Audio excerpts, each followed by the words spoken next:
দর্শক, এই মুহূর্তে জাহাঙ্গীরনগর বিশ্ববিদ্যালয়ের 10 নম্বর হলে যেতে চাই। সেখানে রয়েছেন মাহফুজুর রহমান নিপু এবং 10 নম্বর হল ছাত্র হলে, এটি ছাত্র হল এবং এখানে 522 জন ভোটার রয়েছে। সেখানকার কি অবস্থা, ভোট গ্রহণ শুরু হলো কিনা সেটি জানাবেন। নিপু, একটু জানতে চাই আপনার মাধ্যমে যে যেখানে রয়েছেন 10 নম্বর হলে সেখানকার সবশেষ পরিস্থিতি কি, একই সাথে সেখানে ভোট গ্রহণ কার্যক্রম শুরু হয়েছে কিনা, কি চলছে মূলত সেখানে?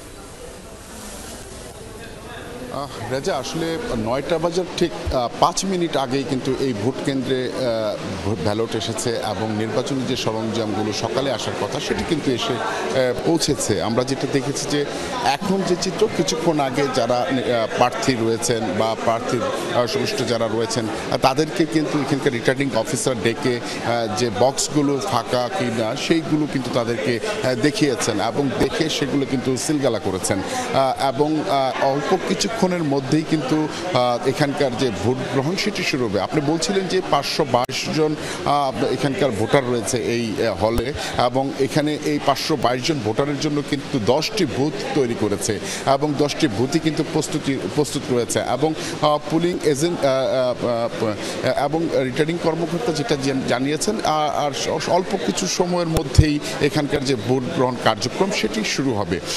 যদি আরেকটি বিষয় জানিয়ে রেখি, এই হলে কিন্তু বেশ কয়েকজন প্রার্থী, জিএস প্রার্থীর এখানে রয়েছেন এবং তারা এখানে ভোট দেবেন। কয়েকজনকে কিন্তু আমরা এখানেও দেখেছি যে তারা ইতিমধ্যে এখানে চলে আসছেন এবং ভিটার বাইরে কিন্তু আমরা ভোটারদেরকেও লাইনে দাঁড়িয়ে থাকতে দেখেছি, তারা ভোট দেওয়ার জন্য অপেক্ষা করছেন। তো এখন পর্যন্ত সব মিলিয়ে যেটা আমরা বলছি, অল্প কিছুক্ষণের মধ্যেই এখানকার ভোট গ্রহণ শুরু হবে। রেজা,